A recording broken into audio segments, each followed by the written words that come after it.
তৃণমূল, এই যে ভালো তৃণমূল খারাপ তৃণমূল বলে প্রভেদ করেছেন, এক সময় মানে বিজেপির নেতারাই বলতেন যে ভালো তৃণমূল বলে কিছু হয় না। দেখুন, তৃণমূলের এই নেতারা আসার ফলে সত্যি সত্যি যারা বিজেপির নিচু তলার কর্মী, যারা সত্যি সত্যি এই তৃণমূলদের হাতে মার খেয়েছিলেন, কেস খেয়েছেন, এই তৃণমূলের কেস দিয়েছে সব।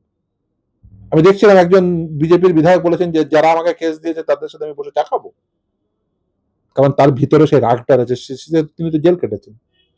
এই যে নিচু তলার কর্মী বা মিড লেভেল যারা কর্মী, যারা সত্যি সত্যি মার খেয়েছে, যারা কেস খেয়েছে, যারা প্রতি বাড়ি ছাড়া ছিল, তাদের বাড়ি জ্বালিয়ে দেওয়া হয়েছে, এই যে ধরুন খুন হয়েছে একাধিক, তাদের মনে সত্যি যন্ত্রণা রয়েছে, এ নিয়ে কোনো সন্দেহ নেই।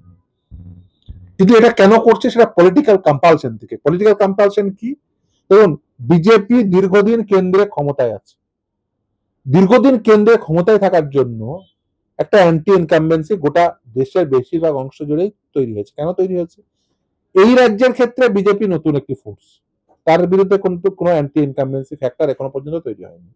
কিন্তু বেশিরভাগ রাজ্যে, যেখানে ডাবল ইঞ্জিনের সরকার হতে পারে, কেন্দ্রীয় বিজেপি, রাজ্য বিজেপি, অথচ কর্মসংস্থান স্বাভাবিকভাবেই কিছু মানুষের হবে না, তাদের মধ্যে একটা অ্যান্টি ইনকামবেন্সি তৈরি হয়েছে। এবং এটাকে আপনি বলতে পারেন ডাইলুট করার জন্য বা ইপ্সিত সিট পাওয়ার জন্য ডিলিমিটেশন অত্যন্ত জরুরি। সেই জন্য, এবং সেটা ডিলিমিটেশন করতে গেলে সেই বিল পাস করাতে হবে। আপনারা দেখেছেন সেই বিল পাস হয়নি। ফলে কি হবে? একটা নাম্বার প্রয়োজন। সেই নাম্বারটা কিভাবে আসবে? কখনো আপের বিধায়ক, আপের সাংসদ, কখনো এনসিপির সাংসদ, কখনো তৃণমূলের সাংসদ নিয়ে এসে লোকসভা এবং রাজ্যসভায় উভয় সভাতেই তারা 2/3 মেজরিটি এনে সেই বিল পাস করাতে চাইছে। এবং সেই বিল পাস হলে তবেই 29-এ বিজেপি ইপ্সিত রেজাল্ট করতে পারবে। তার কারণ কি? দক্ষিণ ভারতে বিজেপির আর বাড়ার স্কোপ নেই। নতুন স্কোপ কোথায় তৈরি হয়েছে? পশ্চিমবঙ্গ, উড়িষ্যা, এই অঞ্চলে। আর গোবলে যেহেতু বৃহৎ সংখ্যক সিট আছে, তাহলে 50% সিট, 100-র 50% মানে 50টা সিট, মানে সিট সংখ্যা হয়ে গেল 150। আর 20টা 50% মানে 20টা প্লাস 10 মানে 30টা। ধরুন একটা দক্ষিণ ভারতের একটি রাজ্য আর উত্তরপ্রদেশ, উত্তরপ্রদেশে 50% সিট বাড়া মানে অনেক সিট বাড়া। দক্ষিণ ভারতের একটি রাজ্যে 50% সিট বাড়া মানে অনেক সিট বাড়া না, ও কিন্তু প্যারিটি রাখতে পারবে না। ফলে এই ডিলিমিটেশন বিল এনে যদি উত্তরপ্রদেশে সহ মধ্যপ্রদেশ, রাজস্থান, এই বড় রাজ্যগুলোতে যদি সিট বাড়িয়ে নেওয়া যায়, তাহলে কিন্তু ক্ষমতায় আবার ভালোভাবে আসতে পারবে।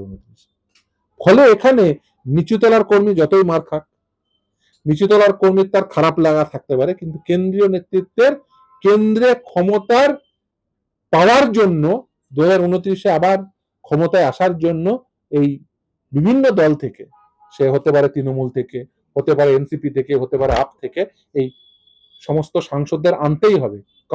তাদেরকে হয়তো দুদিন আগে দেখবেন, আপনি দেখবেন একটি বহুল প্রচলিত একটি টিভি চ্যানেলে, সে দেখবেন বিজেপি রাজ্য সভাপতি শ্রমিক ভট্টাচার্য মহাশয়, অত্যন্ত সজ্জন মানুষ, তিনি তার তিনটে সময়ের বক্তব্য, 1 মাস আগে, 1 সপ্তাহ আগে এবং এই কয়েকদিন আগের বক্তব্য, তিনটে আলাদা আলাদা বক্তব্য দেখিয়েছেন। কেন দেখিয়েছেন? তিনি বলেছিলেন, তিনি কিন্তু যেদিন বলেছিলেন তিনি কিন্তু সঠিকভাবে বলেছিলেন। অত্যন্ত সজ্জন মানুষ শ্রমিকবাবু, মানে প্রকৃত রাজনৈতিক ব্যক্তিত্ব বলতে যা বোঝায়। পশ্চিমবঙ্গের রাজনীতিতে যে ধরনের রাজনৈতিক ব্যক্তিত্ব থাকা প্রয়োজন, কারণ পশ্চিমবঙ্গে গত 15 বছরে না রাজনীতির মানের অবনমন ঘটেছিল। প্রত্যেকে প্রত্যাশা করেন, দেখুন পশ্চিমবঙ্গের রাজনীতিতে যে মানে শাসক দল বিরোধী দল ছিল, তাদের মধ্যে অনেক মত পার্থক্য ছিল, লড়াইও ছিল, কিন্তু রাজনীতির একটা মান ছিল। পশ্চিমবঙ্গের রাজনীতির একটা মান ছিল, যে রাজনীতির মান কিসের উপর নির্ভর করতো? শাসকের পড়াশোনা, বিরোধীদের পড়াশোনা, তারা তাদের প্রশ্ন ছুটছে, তারা তাদের উত্তর দিচ্ছে, আবার তারা প্রশ্ন ছুড়ে দিচ্ছে। এই যে মানে পশ্চিমবঙ্গের রাজনীতি বৌদ্ধিক চর্চার রাজনীতি ছিল। সেই জায়গা থেকে মানে নেমে এসে পশ্চিমবঙ্গের রাজনীতি কি হলো? দখলদারি রাজনীতি।